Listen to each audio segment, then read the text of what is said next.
Not breaking news. It's just us instead. KC Sports tonight, in our brand new digital studio.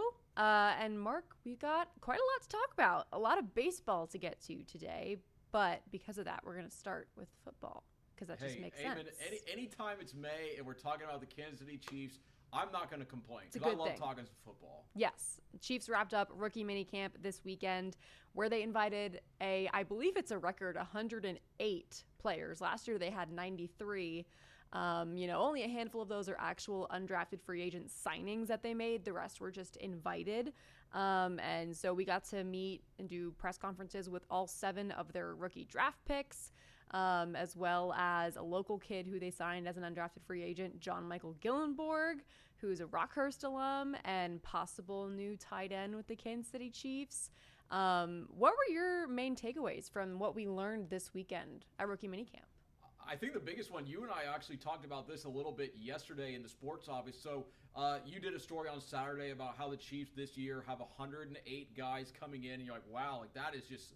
I mean, there's only 53 guys on the 53-man roster, obviously, and they have 100 Plus the 90. yeah, well, plus the training camp 90, whatever they get. But okay, but back to that 108 number. Like Andy Reid said, hey, that's a lot more than we typically get in here, and like typically out of this, like last year, I think you said they had 93. They get 2 to 3 guys. So they bring in more than 100 guys, and they're really only interested in bringing back maybe 2 to 3 of them. So, Katie, that really stood out to me. So, what do you think about maybe all those guys coming in here for a tryout? I know I saw like Daniel Highshaw was out there. There's some other kind of interesting names. Like, I mean, there's more than 100 guys there, and they're basically competing for 2, maybe 3 spots. Yeah, because and Andy Reid kind of talked on Saturday. He was like, the biggest thing for these guys is to not let their draft status and lack thereof define them in this type of setting, because if you do and you just let yourself get like walked over by the guys who were drafted, who are outshining you, then that's not going to do anyone any good, and you were a waste of an invite there. But Andy Reid talked about like it's a little mind-boggling when you have 100 guys in this rookie minicamp that you're fighting against, but then you add 90 more into the mix with the 53-man roster, the presumed starters, all that stuff, and then the practice squad guys who also get into the mix, and that makes that 90. If you can't handle a 100-man rookie mini camp, how are you going to do against veterans in that 90-player setting there? So that's kind of what I think the hardest thing for these rookies in that type of setting is just kind of getting out of their headspace about that, and just letting their skills speak for themselves. Chiefs already made a few signings, a few waves since it happened. Nothing too crazy though, to really report on. But yeah, it's kind of bizarre when you hear Andy Reid say, usually from this pool of guys, we get 2 or 3 that end up making the roster or the practice squad, and you're like, you don't feel like the odds are for you at that point. No, absolutely. And I think it's kind of like a big, like, welcome to reality moment for a lot of these guys. Because you think about, I mean, although they're undrafted free agents here in the NFL, at every single step of their football career, these are the guys, they were the stars of the high school team. They were the stars of the college team. And now all of a sudden, like, you're thrown into this NFL life. Like, just as you said, Katie, the cards are so stacked against them because the Chiefs, their roster for the most part, is set. They have the guys that they have already coming into this year. They have the 7 draft picks that they have. Not all of those guys might not make the team. And then they bring in all 108 of these guys competing for these spots. And it's just like, hey, guys, like, yeah, you guys might have been good in high school. You might have been good in college. But this is the National Football League, and you're going to have to be really, really good to stand out. But one thing, I always think about this when I think about the undrafted free agents, because there was one that I covered early in my career up in Minnesota, Adam Thielen. He was a guy that started. Yeah, did my accent come out there? No, I just like to say Minnesota. No, sometimes it comes out as a coach or snow, Minnesota. But hopefully I've lost that here. No, Adam Thielen, like, he played Division II football at Minnesota State Mankato.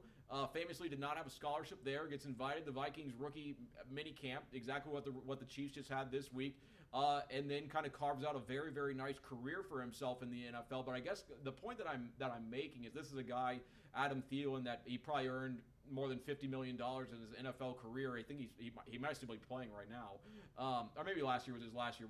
Went to the Steelers at the end of the year, but That's a great question. He never, forgot the fact that he was an undrafted free agent because nothing was given to him in the National Football League. So if one of these guys can kind of survive the rookie minicamp, make it to the training camp roster, kind of survive that, I mean, not only will it be a big badge of honor for them, but I think it's going to be something that they'll kind of hold with them for the rest of their life. But Katie, yesterday you did a story on a guy that we've heard a little bit about, former Rockhurst alum, John Michael Gillenborg, famously only played, I believe, 3 high school football games in his entire career before, going on to play at Wyoming. What did you kind of learn from him when he spoke at the podium, and what do you kind of make of what's happening here? Kind of a cool story. Yeah, it is a really cool story. He literally only played 3 games of high school football. He grew up playing every other sport in the book, but his grandpa didn't want him to play football, so he didn't. And then in 2020, it was COVID, and Coach Donahoe at Rockhurst just, noticed that obviously this guy had the makings to be a really good athlete of any sport. I mean, I remember you told me he was pretty much the best athlete at the school. That's what I was told by Coach Donahoe. And this is the same high school graduating class that had Cassius Howell, who was just the reigning SEC Defensive Player of the Year and also the 41st overall pick in the NFL draft. And at the time, at Rockhurst, they were saying John Mike was a better athlete. Yeah, and he played basketball and baseball, and those were his 2 biggest focuses. And when he decided, okay, sure, whatever, I'll play football, he still was like, I'm just going to do this for fun and mostly focus on basketball and baseball. But I mean, if you look at the guy, he's built like a tight end. Like he has the height, he has the frame. He looks like he could absolutely be an NFL tight end if he keeps at it. And I think the fact that the Chiefs were he said they really wanted him. Like, they were one of the first to call. We knew he was a projected late 7th rounder, and obviously those guys are always the undrafted free agents that have the most kind of their pick of the litter. And he said that was the case, but he had to kind of put his biases aside because he grew up a Chiefs fan. Like, he said he's gone to a game at Arrowhead Stadium every year since Andy Reid got here because, success. Why wouldn't you want to go to a game at Arrowhead? Well, then he had to check himself. And then he had to check himself because he called him Andy Reid and not Coach Reid, and it was a really funny moment in the press conference. It's online on the story of that if you want to go check it out. It was quite funny. But, yeah, I think the fact that, I think he just seems like a player, an athlete, I should say, that is naturally gifted with just being good at sports. That really is half the battle for most of the time when you're talking about professional athletes. A lot of them just have to be naturally gifted. I think he's naturally gifted. The fact that he only played 3 games of high school football and Wyoming was still so interested in him that they offered him. And he also did mention, Coach Donahoe had a relationship with the Wyoming coach who was the head coach at the time. That, kind of gave him some encouragement there, and that certainly helped. But, I mean, Wyoming's not going to give somebody an offer just because a random high school coach told them to, obviously. So it speaks a lot about what he did show in just 3 games with literally no high school football training before that. And then he has a breakout season his junior year at Wyoming and has another good season his senior year, kind of dealt with some injury stuff. So I think it says a lot how quickly John Mike can learn and pick up on things. And I think that's why he might thrive in an environment like this, and he could very easily make the team. And the other fact, I saw on social media, we posted a video of him talking that I put together yesterday, and there were some comments from some negative people who said, this guy's never going to make the team. If he's speaking at the podium, he's the only undrafted free agent speaking at the podium this weekend, because I promise you it was all 7 draftees and John Michael Gillenborg. I think there's a good chance he sticks around for a while. So I'm going to put that out there. I like that you put that out there because things like this are always signs. If the Chiefs didn't want this to be a story, if they didn't want people talking about it, they wouldn't have sent him to the podium. And that's exactly what they did there. And I think that he is a guy that has a chance to maybe, I don't know if he's going to make the whole team, but he might make the practice squad. He's certainly a guy that they do have interest in. And especially because next year they might not have a Travis Kelce, and they might have some openings there. Yeah, those are some big shoes to fill. I don't know if we want to put that on John Mike right now. Obviously, very, very cool not. To see. But hey, another good thing that we're realizing here about John Mike Gillenborg is he's also following in the footsteps of sports director Marlia Campbell, going to high school here in the Metro, then going out there to Wyoming for their college days. So good move on him. But Katie, one guy that I did want to talk about was the first-round pick, Mansour Delane, because obviously the Chiefs had to trade up to get him. The Chiefs needed a cornerback, and he's really kind of, I think, taken by his his confidence there at the podium. Like he's got a lot of pizzazz, he's got a lot of swagger, and he moves and walks and talks like a number one cornerback. So I guess kind of what I'm saying is when I see a player that's this confident this earlier in their career, they're either that good of a player because they believe in themselves and they know they're that good, or they're delusional. However, right now, I'm currently on the side of he is that good, and that's why he's that confident. What's your kind of read on this situation? I also think he's that good. Obviously, he's a rookie. He's gonna, he's not gonna be perfect in his first year. We can't expect that of him, but I think the Chiefs were not gonna make that trade up and go for him unless they truly, truly believed he was worth it. And I think when you look at, some of the film that we've seen from him at LSU, you look at his stats, just barely any receptions allowed, no touchdowns allowed. Like I think he promises to be just a heck of an athlete. And, I watched him a little bit in practice on Saturday when we got to be there. And he looked agile. He looked quick on his feet. He knew what he was doing. He was first in every drill along with Jaden Kennedy, their 4th round pick, defensive back out of Oregon. So kind of just assumed that, 1st round pick energy, I think, is what I think he exuded in practice, is how I would describe it. No, I absolutely agree. And I know certainly a lot of people saw him maybe play last year at LSU when he was playing in the SEC and playing for one of the most, prodigious and hallowed programs in all of college football. But before that, I mean, he played 2 years for Virginia Tech, and I saw him, I guess it would have been his sophomore year against who eventually became the number 1 pick in a Heisman Trophy finals in Cam Ward. And Mansour Delane is one heck of a football player. And one of the quarterbacks that he went up against, who was the number 1 pick in the draft, Cam Ward, Mansour Delane held his own. And I think a lot of Chiefs fans, wanted an edge rusher. They wanted a wide receiver. I think with what the Chiefs could have maybe done with that first pick that they had and the players that were available to them, I think they probably got the best one for them and maybe one of the best players in the draft. I absolutely agree. And when you compare the needs, yes, the Chiefs really needed an edge rusher. Yes, a wide receiver would not have hurt. They had no defensive back. They needed a defensive back. They needed so many defensive I think backs. The need was just greater there. So again, I think we both agree with that decision to do that. And it's going to pay off because he just seems to be good from what we've seen so far. Okay. Royals, because they got a big home stand on deck that starts in about an hour. They're back at home after a week-long road trip. They begin 7 games in a row at the K, and then it's actually 10 games in a row of AL Central opponents. So very important next 10 games for the Royals. And because they're playing the 3 teams that are ahead of them currently in the AL Central standings. That's right. The Royals are not in dead last anymore. They are in 4th now. But they are only 2.5 games back from that first place spot. So it's still very tight within the division. No one's exactly taken it by a mile by any means. But tonight they are playing one of those first place teams in the Guardians. And they just are coming off their 2nd series sweep of the season out in Seattle. Very exciting. And it's Cag's bobblehead night tonight. That's exciting for the young guy. No, it absolutely is. I mean, I guess, if going to the postseason is a journey of 10,000 steps, the Royals have taken the first step. Because I think we saw that sweep here against the Mariners out on the West Coast. They had to come back in the Saturday game and all this. They did a great job. Very cool to see. But I think if you kind of zoom out bigger picture, the Royals just had a winning homestand. They just had a winning road trip. So that's, I think it's like a 12-game sample size, and they're doing a lot better. So I think good news is the Royals seem to be on the right trajectory. Bad news is they still stand at 15-19 on the season. I mean, that's how bad they were playing before this recent stretch of good baseball. And I think Royals fans are just going to really have to buckle up here because it's going to be this is a team.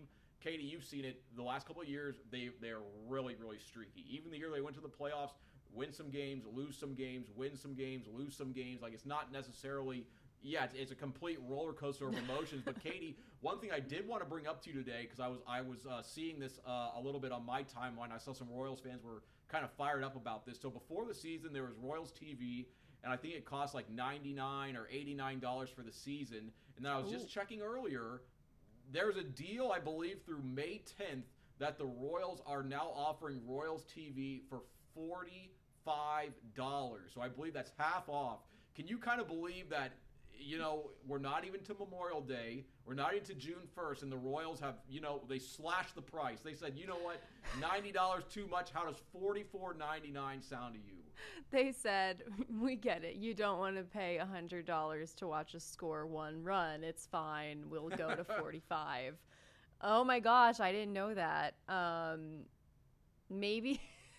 There's 40. I have it up right here. $44.99 for the rest of the season. I think if you break that down, obviously the season isn't half over. But I mean, that's at least less than 50 cents per game if you watch every single game for the Royals. So the Royals, I mean, it wasn't. If I were like a diehard Royals fans, I would definitely take that deal. Yeah. I think it's a great deal, but I think what's been interesting is, like, I know a bunch of people that bought the package before the season. I know actually there's someone that works in this very newsroom that is on the air that I'm not going to out their name, but they told me this. They bought the package, and they're like, what did I do this for? Because they're like, they don't want to invest the time because of it was so hard to watch early on. Now, obviously, the Royals look like they're finding a little bit of their rhythm. They're playing a little bit better baseball.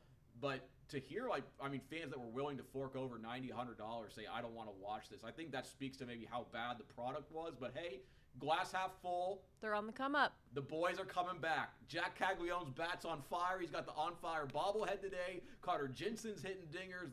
They've won 3 games in a row. They ruined Randy Johnson night out there in Seattle. I think if don't want to be too negative on the Royals, but they are 15-19. Let's see what happens. Yeah, man. I mean, can we compare the Royals record before Lucas Erceg said some stuff on air? Oh, and the Royals TV backed him up. I love Lucas Erceg, though. Shout out to him. It's hard for him to come. That was hilarious. But I think that could be a moment that turned the season around. We need to pinpoint what the record was before, and then 3 months from now, look back and be like, this was the point. This was the turning point when Lucas Erceg threw caution to the wind and just got a little too excited on air. They said, screw it, boys. All cards on the table. We got to go. We got to go. Nothing's censored anymore. As Rex Huller would say, who's driving the bus today? Who's driving the bus? All right. The Royals start in just less than an hour at this point. We will, of course, have highlights for you tonight and everything. And remember, the Royals are still 2-0 when they play on our air. And the next time they do that is on May 22nd against the Mariners. So I don't want to derail this too much here, but I do have one question here for you. Do you have a favorite Rex Hudler-ism quote that he says? Because I know there's a lot of fans that don't necessarily like him. I love Rex Hudler. Give me a multiple choice. He called I talked about this in the sports office. He called the baseball a big league pearl. Never heard anyone else in the world call him that. And I also love it when he says after someone hits a home run or gets a big base hit on a fastball that you can't sneak a piece of cheese past a hungry rat.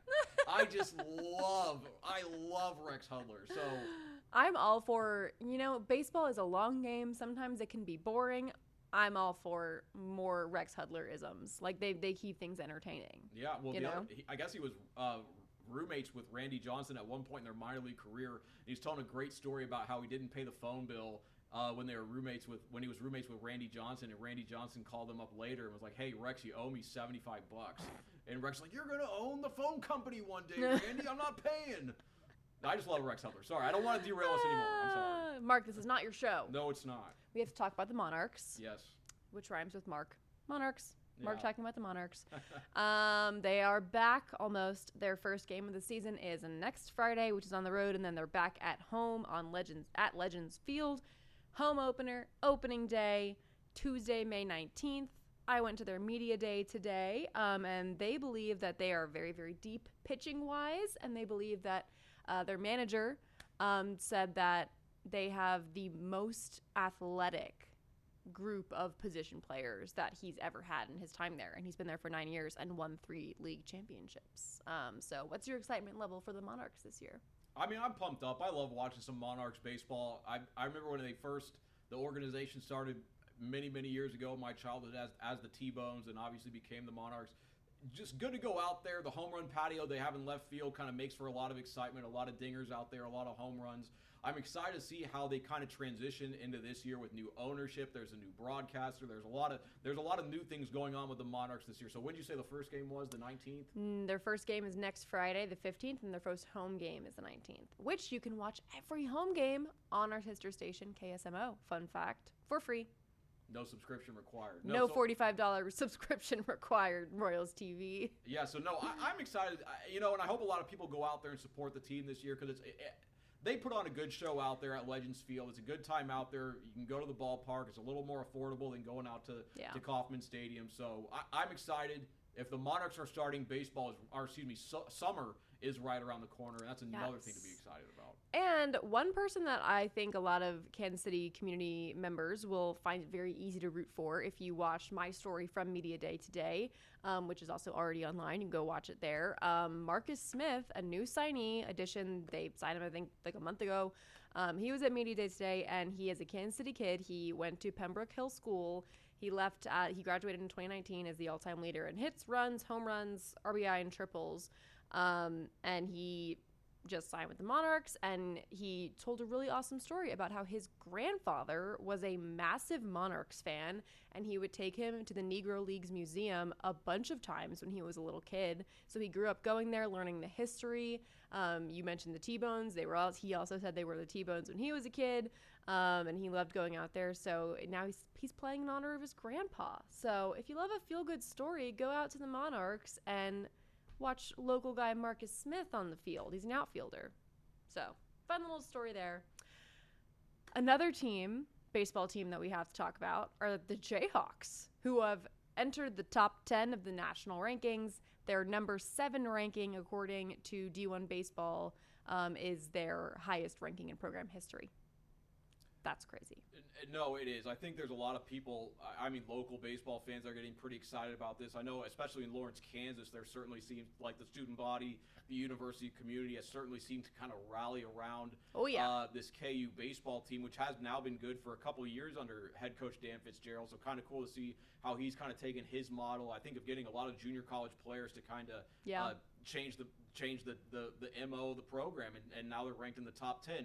However, what I will say is, I'm from Kansas City, obviously, but I went to the University of Miami, and I was a beat writer for the baseball team there for 2 years. The reason I'm bringing that up is Kansas has almost no respect on the national stage. There's going to be a lot of these programs that have played in the SEC, that play in the South, that are more traditional baseball schools that have a lot more players from, that were top 100 recruits coming out of high school. Those teams, those programs, that's who KU wants to be, and they're going to have to show that they can compete with them. I mean, they're ranked number 7 in the country. They're a really good team. They're really good at hitting the baseball. I think there's a lot of positives, but I think KU, for the next couple of years, is really going to have to earn that respect on the national stage because, yes, we know they've been good recently, but, you got to get to Omaha. If you want to be that good, if you're going to be ranked number 7 in the country according to D1 Baseball, the top 8 teams in the country go to Omaha. Yeah. That's you got to start setting the standards that high and then kind of see what happens. But I think KU, good to see them playing this well. Katie, I know you've been to a lot of games. It seems like the ballpark's pretty bumping, whatever you want to say. Bumping. When they're out there. No, I covered a lot of their baseball games when I worked in Topeka, and starting last year was kind of when you saw that random, there's a bunch of students here now, and they're packing the Hog because it's Hogland Ballpark. I think in terms of what you bring up with the whole, they need to be respected on the national stage and everything, agree 100%. They're not a baseball school. They are not historically a baseball school. It's like comparing a non-basketball school to KU, in terms Great of that. Point. Yeah. But what they do have going for them, I think, is that Dan Fitzgerald spent a while at LSU. He was the associate head coach there, and that's where Travis Goff found him. He kind of saw him as this up-and-coming guy, not the head coach experience at LSU, but almost. And he had a lot of experience there, and so he knows how those SEC programs work. And I think it is remarkable. You bring up all the JUCO guys. if you look at KU's starting lineup, most of them are JUCO guys. And that's kind of something that unless you're a diehard college baseball fan, you might not know much about. But the JUCO pipeline is it's kind of like minor league to major league, like that kind of training and building up and all that. So what Dan Fitzgerald and his staff have managed to do with guys who did not have Division I experience before coming to KU, pretty awesome. And it's kind of like this blue collar like group of guys who are just, killing the Big 12. But because, they are at the top of the Big 12. And at this point, they will very likely get to host a regional for the first time ever. So exciting times for KU baseball. And KU softball is ranked as well. And they are also... So, two good teams on the diamond out in Lawrence, Kansas. I like what you said there about the JUCO baseball, because actually when I was doing a story with JCCC here in Overland Park, when they're still ranked number 1 in the country, and I think now their win streak is at 38 games, but they were on track to have about 24 guys sign at the Division I level, and I was asking the head coach, I was like, hey, that's a lot of kids. Why is it so many? And he's saying that you're going to see a lot more junior college players at the Division I level now because the scholarship situation has changed. Yeah. So now a lot of these D1 programs, and KU has kind of been on the forefront of this, are taking a lot of these JUCO guys because those JUCO guys want to go to junior college, play right away, develop, and then go to a 4-year school where they can immediately go into the lineup and keep playing. So I think Dan Fitzgerald has maybe found like a way to make KU baseball relevant quicker than maybe the traditional model. So cool to see that going on. Yeah, good for the Jayhawks. All right, before we go, we have 2 minutes. Tell us what you did today. We got 2 more baseball stars right here in our neck of the woods in the KC Metro. Yeah, we do. Olathe East High School has 2 seniors that are going to play Division I baseball next year in the SEC. One is catcher Carson May. He's a big kid. He's listed at 6'2", 230 pounds. I saw him today. The kid is a unit, and he really hits the crap out of the baseball. Excited to see him when he goes to play at Kentucky. Then the other one was a shortstop. He's actually 6'3", super tall, I think maybe for like a shortstop at the high school level. Bobby Witt Jr. is like 6'2", so like these MLB shortstops they're big guys, and this guy certainly has the frame to do that.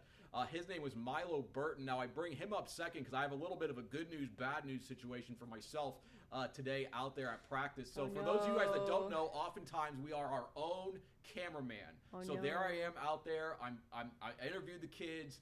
I'm getting ready, but I need to get some B-roll because I need to get some video of them doing stuff, hitting, fielding, all this stuff for my story, so it airs on TV and you can see them doing what this baseball, what the story's out there for. So see them do baseball. Yeah, Milo goes out there. He's hitting in the cage. Now, the cage has a big net around it. It's like one of those net tunnels. And so I was sitting there. I was like, all right, here I am. I'm going to be in the clear. Katie, they're tossing this guy. Absolutely pounds a ground ball. Smacks me right in the stomach. Oh, absolutely, no. Like full force, got me. Now, I was saying there's a good news, bad news situation. Good news is it did hit me pretty flush, but it didn't hurt that bad. Bad news situation here is because I've been packing on the pounds.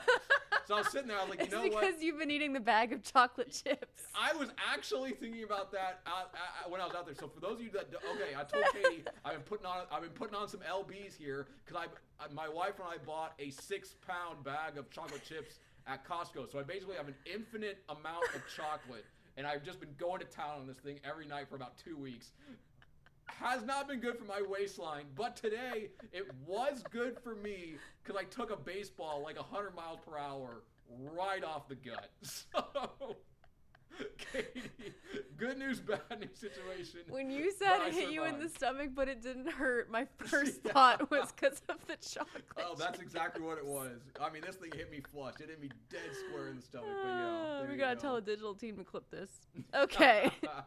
Thank you for telling us your story, Mark. We're glad you're okay. You're strong. You're God's strongest soldier today. Let's go.